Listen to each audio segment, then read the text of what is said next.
ये movie based है super powers पर, जो कि एक वायरस की वजह से बच्चों के अंदर आ जाती है और उनमें भी अलग अलग कलर की कैटेगरी होती है और उसी हिसाब से अलग अलग सुपर पावर्स भी होते हैं। इस कहानी की मेन लीड एक्ट्रेस होती है रूबी, जिसके पास सबसे पावरफुल और खतरनाक सुपर पावर्स होते हैं। ये मूवी इन्हीं सुपर पावर्स पर बेस्ड है और कैसे बच्चों की दुनिया एकदम से बदल जाती है। मूवी स्टार्ट होती है रूबी नाम की एक लड़की से, जो अपने दोस्तों के साथ बैठ करके लंच कर रही होती है कि तभी वहाँ एक लड़की के हाथ कांपने लगते हैं, उसकी आंखें ब्लू हो जाती हैं और वो वहीं मर जाती है। किसी को कुछ समझ नहीं आता और थोड़ी टाइम में बहुत सारे बच्चों के मरने की खबर आती है। कुछ दिनों बाद डिटेक्ट होता है कि ये सब एक वायरस की वजह से हो रहा है, जो बच्चों में बहुत ज्यादा तेजी से फैल रहा है और लगभग 90% बच्चों को हो चुका है। न्यूज रिपोर्टर्स प्रेसिडेंट से इसके बारे में पूछते हैं, तब प्रेसिडेंट बताते हैं कि उन्हें खुद के बेटे को भी ये हो गया है, डॉक्टर्स उसका इलाज कर रहे हैं और वो ठीक भी हो रहा है। वो लोगों से रिक्वेस्ट करते हैं कि जिसके भी बच्चे को ये बीमारी है वो सीडीसी डिपार्टमेंट से कांटेक्ट करे, ताकि डॉक्टर और साइंटिस्ट उसका इलाज कर पाए। एक दिन रूबी अपने पेरेंट्स के साथ अपना बर्थडे मना रही होती है। उसके पेरेंट्स बहुत डरे हुए होते हैं कि कहीं रूबी को भी कुछ हो न जाए। रात में रूबी अपने पेरेंट्स के रूम में जाकर सो जाती है और अपनी मम्मी का हाथ पकड़ करके कहती है कि उसे कुछ नहीं होगा, पर तभी उसको कुछ झटका जैसा लगता है और उसकी आंखें ऑरेंज हो जाती हैं और वो डर जाती है और वो वहाँ से चली जाती है। अगले दिन से तो रूबी की दुनिया ही बदल जाती है। वो उठती है और अपनी मम्मी के पास जाती है, लेकिन उसकी मम्मी उसे पहचानती ही नहीं।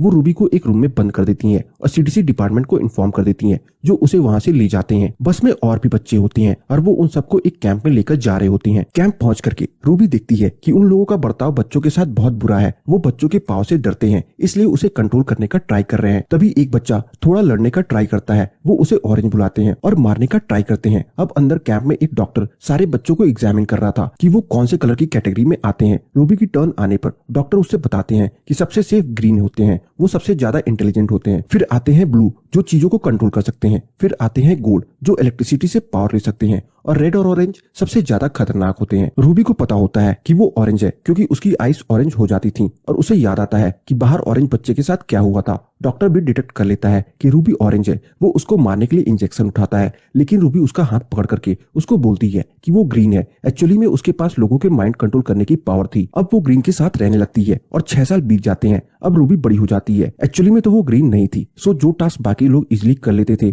वो नहीं कर पाती थी। एक दिन वहाँ के एक गार्ड को उस पर शक हो जाता है। सारे बच्चे जब साथ होते हैं तब कैंप वाले बहुत फ्रीक्वेंसी की आवाज चला देते हैं, जिससे वो सब बेहोश होने लगते हैं। अब रूबी जब आंखें खोलती है तो वो बेड पर होती है और एक डॉक्टर उसे एग्जामिन करती है। वो उसके लिए नोट छोड़ जाती है। उस नोट में लिखा होता है कि कैंप वालों को पता चल गया है कि वो ऑरेंज है, इसलिए वो उसे मार देंगे। अगर वो बचना चाहती है तो बॉयलर्स रूम में आ जाए। रूबी यही करती है। जब वो गेट से निकलती है तो उसे एक गार्ड रोक लेता है, पर रूबी अपनी माइंड कंट्रोल पावर से सब संभाल लेती है और गेट खुलवा देती है। अब वो दोनों वहाँ से भाग जाते हैं। रूबी ने बहुत सालों बाद बाहर की दुनिया देखी थी। वो बहुत खुश हो जाती है। डॉक्टर उससे बताती है कि इस जगह से सारे बच्चे खत्म हो चुके हैं और बहुत सारे लोग वहाँ से चले गए हैं। रूबी बोलती है कि वो अपने पेरेंट्स से मिलना चाहती है, जिस पर डॉक्टर बोलती है कि वो खतरनाक होगा। डॉक्टर रूबी को एक जीपीएस देती है और बोलती है कि जब भी वो मुसीबत में होगी वो उसे दबा दे, इससे डॉक्टर उसे ट्रैक कर पाएगी। फिर वो बताती है कि वो रूबी जैसे बच्चों को कैंप से बचा करके उनकी मदद करती है। वो लोग एक जगह रुकते हैं जहाँ एक आदमी उनकी कार चेंज करने में मदद करने वाला था। रूबी जब उस आदमी का हाथ पकड़ती है तो उसको उस आदमी की यादों में दिखता है कि सारे बच्चे उससे भाग रहे हैं, जिसे देखकर वो बहुत ज्यादा डर जाती है। मॉल में जाकर के वो कपड़े चेंज कर लेती है। तभी वहाँ एक छोटी बच्ची आ जाती है। वो गोल्डन होती है, यानी बिजली से अटैक कर सकती है। वो रूबी पर अटैक करती है, पर रूबी संभाल लेती है। फिर वो बच्ची जाकर के एक कार में बैठ जाती है। रूबी भी उसका पीछा करती है और उसे कार खोलने की रिक्वेस्ट करती है और अपने लिए मदद मांगती है। वो लड़की कार खोल देती है। उस कार में 2 लड़के और होते हैं, लियम और चार्ल्स। वो कार ड्राइव करके चले जाते हैं। आगे जाकर जब वो रूबी को देखते हैं तो वो डर जाते हैं, पर ड्राइव करने वाला लड़का लियम बोलता है कि वो उसकी मदद करेगा। तभी एक कार आ जाती है और उसमें बैठी लेडी उन पर अटैक करती है। वो डॉक्टर उसके साथी भी कार से उसका पीछा करते हैं, लेकिन लियम ब्लू होता है। वो पावर का यूज करता है और सब बच जाते हैं। तब चार्ल्स रूबी से पूछता है कि वो अगर ग्रीन है तो भाग क्यों रही है, क्योंकि बाकी लोग को उससे खतरा नहीं है। जिस पर रूबी बोलती है कि अगर वो उसकी मदद नहीं करना चाहते तो वो चली जाएगी। लियम बोलता है कि वो उसकी मदद करेगा और वो बताता है कि ऑरेंज बच्चा है जो उन जैसों की मदद कर रहा है। वो लोग भी वहीं जा रहे थे। वो रूबी से साथ चलने के लिए कहते हैं। अब कार में रूबी को लगता है कि उसने डॉक्टर से भागकर सही किया कि नहीं, तो वो डॉक्टर जहाँ बच्चों को ले जाती थी उसको लीक कहते हैं और लियम वहीं से भागा हुआ था। रूबी के पूछने पर वो बताता है कि लीग में वो लोग बच्चों की आर्मी बना रहे थे और वो इसका हिस्सा नहीं बनना चाहता था। वो रूबी को भी समझाता है कि वो किसी पर ट्रस्ट ना करे। सब रात में सो रहे होते हैं। तभी रूबी का हाथ उस छोटी बच्ची जू से टच होता है और रूबी देखती है कि पास में के लियाम ने कैसे सारे बच्चों को बचाया था। उनमें से जू भी एक थी। नेक्स्ट डे जू रूबी को एक बहुत सुंदर ड्रेस पहनने के लिए देती है। वो बाहर आकर लियाम को दिखाती है। तभी वहाँ 2 ट्रेसर्स आ जाते हैं, पर रूबी उनका माइंड कंट्रोल कर लेती है और वो दोनों वहाँ से चले जाते हैं।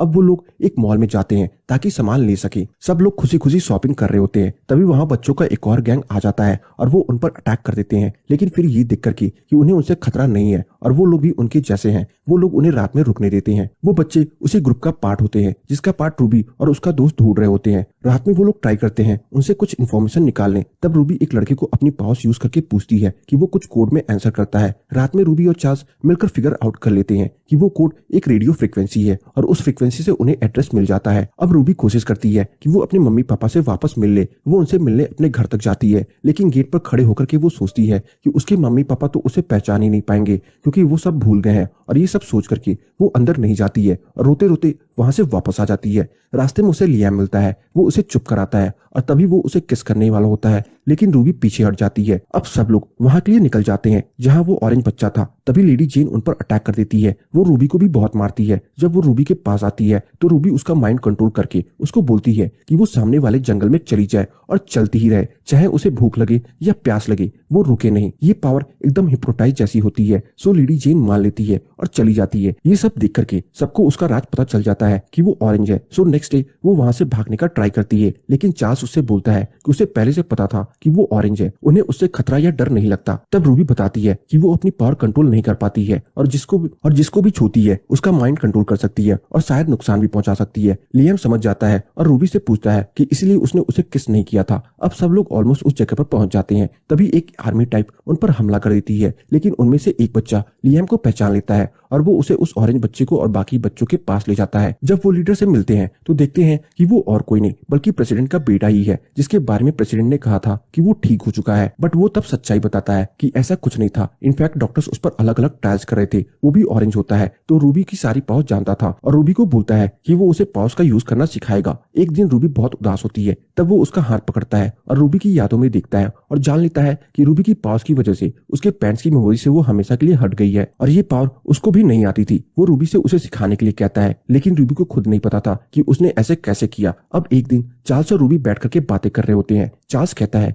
कि उसको यहाँ भी कैंप जैसा ही लग रहा है, उसको सब कुछ सही नहीं लग रहा। वो अपने पेरेंट्स से कांटेक्ट करना चाहता था और इसके लिए उसको लैपटॉप की जरूरत होती है। तभी दिखाते हैं कि प्रेसिडेंट का बेटा किसी को इन्फॉर्मेशन भेज रहा था कि वहाँ कितने ग्रीन और कितने ऑरेंज है। रूबी के आते ही वो लैपटॉप बंद कर देता है। रूबी उससे लैपटॉप मांगती है, जिसके बदले में वो उसे वही स्पेशल पावर सिखाने के लिए कहता है। रूबी मान जाती है। जब वो उसे सिखा रही होती है तब वो लड़का रूबी के पास आने और उससे जबरदस्ती करने की कोशिश करता है। इससे रूबी बहुत डर जाती है और वहां से भाग जाती है। रास्ते में उसे लियाम मिलता है। सब सुनकर वो बहुत गुस्से में आ जाता है, लेकिन रूबी वहां से भागने के लिए बोलती है। लेकिन तभी कैंप का जनरल वहां आ जाता है और उन पर अटैक कर देता है। अब पता चलता है कि प्रेसिडेंट का बेटा और कैंप वाले लोग मिले हुए थे। वो साथ मिलकर के बच्चों की आर्मी बनाना चाहते थे। अब लड़ाई में रूबी जनरल को मार देती है और रूबी और वो ऑरेंज लड़का आमने सामने होते हैं। वो रूबी के साथ मिलकर के कंट्रोल करना चाहता था। तभी रूबी उस पर हेलीकॉप्टर का कंट्रोल गिरा देती है। इस अटैक में चार्ल्स रूबी को बचा लेता है, पर खुद चार्ल्स को बहुत चोट लग जाती है। उसकी जान बचाने के लिए रूबी को एक ही रास्ता समझ आता है। उसे याद आता है वो जीपीएस जो उसे डॉक्टर ने दिया था। वो उसे यूज करके डॉक्टर को बुला लेती है। वो डॉक्टर लीक का पार्ट होती है और लियाम ने लीक से बच्चों को भगाने में मदद की थी, तो जाहिर है लीक उसे दुश्मन मानती थी और वो लोग लियाम के लिए खतरा था।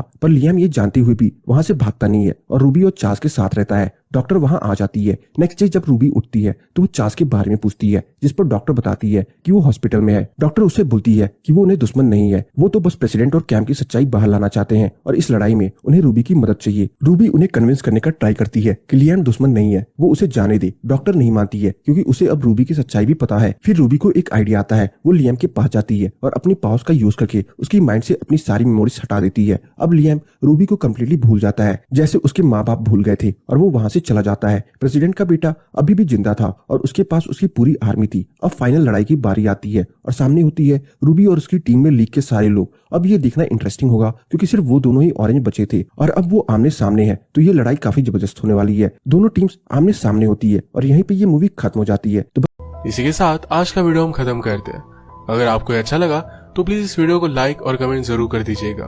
मैं बहुत सारी मूवीज लेकर आता रहता हूँ, तो प्लीज इस चैनल को सब्सक्राइब कर दीजिए और बेल नोटिफिकेशन आइकॉन दबाना मत भूलिएगा। हम फिर से मिलेंगे और एक नई मूवी के साथ। तब तक के लिए थैंक यू और आप अपने आप का ख्याल रखिए।